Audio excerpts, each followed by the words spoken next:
all those references just, oh my god, like, trigger, like, oh my god, like, the references right now are blowing me away.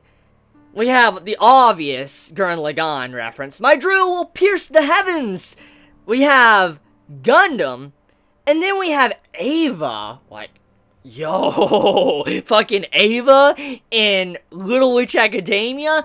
And then, on that, there's some very subtle ones, which thankfully many pointed out to me on Twitter. We have a Shire reference to Lord of the Rings, and then we have, which I couldn't believe this one that was showed to me. I legit couldn't believe it. I had to go back just to look. There is actually a reference to fucking esports. Cloud9 and Team Solo Mid.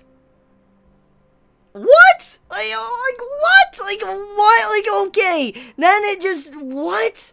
Like, I watch this stuff. Like, I legit go out of my way to watch esports. I do. I admit it. I admit it. I do watch esports. Well, Smite esports, to be exact. I don't go out of my way to watch, you know, League of Legends and stuff, but I watch Smite esports. And seeing Team Solo Mid and then Cloud9 there, I'm like, this is just like, yo, what? I never would have thought I would have saw this type of reference in an anime. I just, Little Witch Academia of all things, like, damn, like, that's something else. Just gotta hand it to Studio Trigger with this episode. Those references, woo! Okay, so, this is a Constance episode, which that truly makes me happy.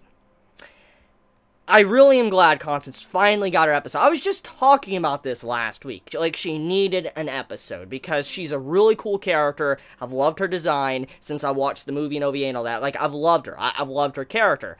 And when I saw how this series wasn't really focusing on her, I was a little bit upset because I'm like, she's such a cool character. You should use her. And I'm glad this episode focused on her. We got to see more about her, a little bit more characterization, and then development as well. This was a great episode. For instance, if you're a Constance fan, you're going to love this episode. It's definitely an episode for you. If you love Constance, you want more about her, or you want to know more about her, you need to watch this episode. It's that type of episode. But it doesn't just stop there. There is some really good development that takes place throughout this episode. Like, seeing from the starting point to the ending point of the episode, you can really see how much Constance changed towards the end.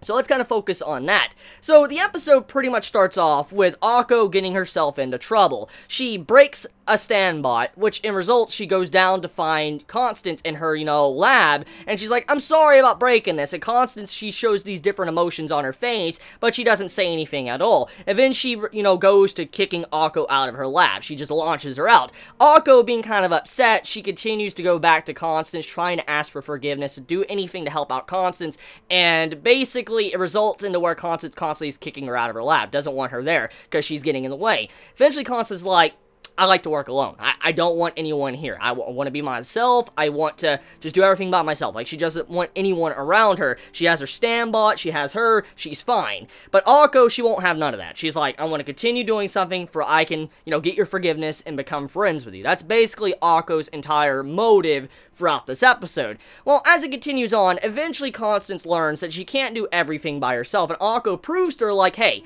I know you're very smart, you have all this intelligence to make these projects and all this and stuff, but there's some things you can't do, and maybe only I can do, which that's very true. That is very, very true. Now, this is a normal theme you would see in an anime or manga. It's common. It happens a lot in anime and manga, but when Akko states this, it really still rings true, because, like, there's a lot of things you can't do. You may be able to do all this impressive stuff, but there's just some things you can't do, and maybe I can help with. So basically, Akko goes out of her way to collect these items for Constance and bring them back, which results in, you know, Constance making the ship from, I think it's the...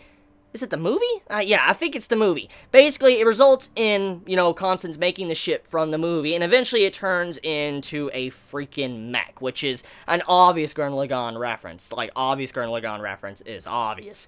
But, basically, throughout all of this, at the end of the episode, it shows a change in Constance's character. Like, if you look at the beginning and look at the end, there is a massive change.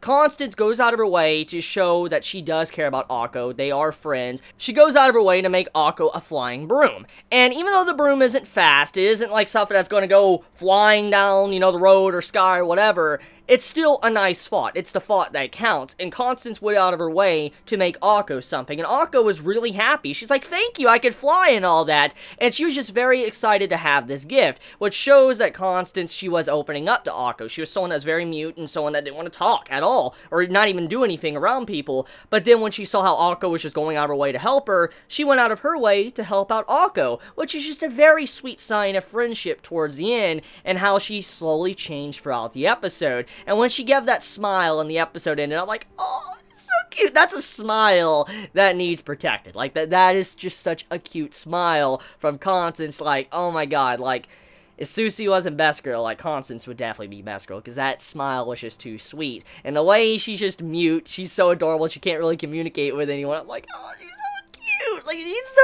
cute. So, yeah, it's one of those episodes, but Trigger does a really good job with actually displaying this development that Constance gets, but also showing how Akko has changed and how she is as a person as well. She'll continue to go in to make sure she can help you out, regardless if you want her there or not, and I do like that about Akko's character, so there was some good things about Akko too throughout this episode, besides just Constance getting the focus too. So yeah, great episode. I love the conclusion of it. I love the beginning, middle, all of that. It was a wonderful episode, and another quality episode by Studio Trigger. So yeah, tell me your thoughts. How'd you feel about this episode? Did you enjoy it? Did you hate it? Did you think the references were off the walls crazy? Please be honest in the comments below. And I love you all so much. Please be safe. Chibi out.